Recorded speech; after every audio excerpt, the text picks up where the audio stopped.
Assalamualaikum warahmatullahi wabarakatuh. Perkenalkan, nama saya Hera Sylvia, NPM 247830112.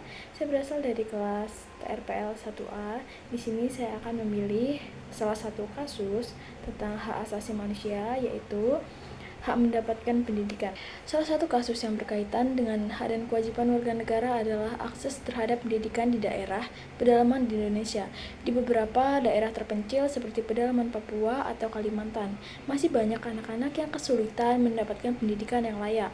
Faktor penyebabnya bisa berupa keterbatasan infrastruktur, kekurangan guru, dan biaya pendidikan yang masih menjadi beban bagi masyarakat miskin.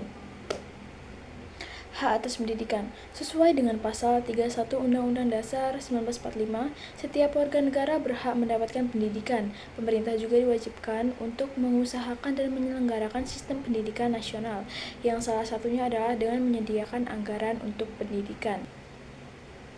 Peran pemerintah dan warga negara. Pemerintah memiliki tanggung jawab untuk menyediakan fasilitas dan pendidikan yang merata dan berkualitas bagi seluruh warga negara tanpa terkecuali di daerah terpencil. Ini termasuk membangun sekolah, menyediakan guru yang kompeten, dan mendukung pendidikan dengan sarana dan prasarana yang memadai.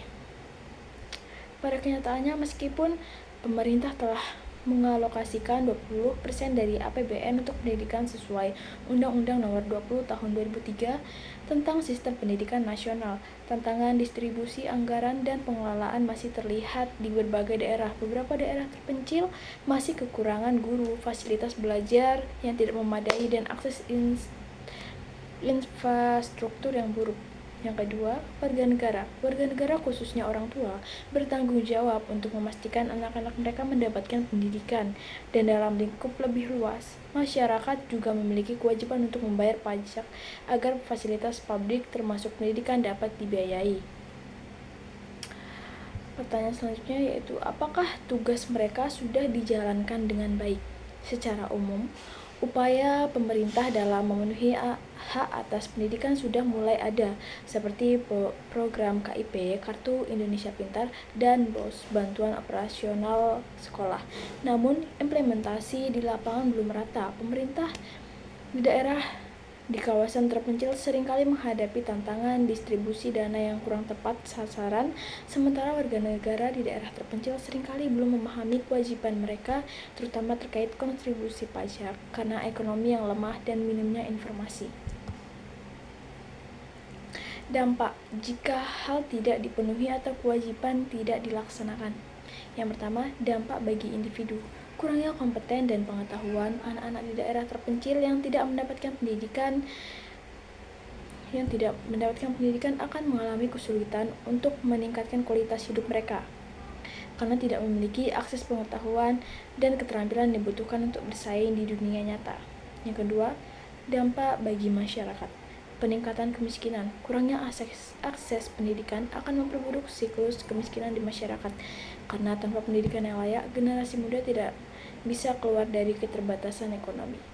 Ketiga, dampak bagi negara. Menurunnya daya saing nasional. Jika sebagian besar warga negara tidak mendapatkan pendidikan yang layak, maka kualitas sumber daya manusia di Indonesia akan tertinggal, dan ini berdampak negatif pada daya saing bangsa di kancah internasional. Solusi dan saran. Yang pertama, peningkatan infrastruktur pendidikan di daerah terpencil.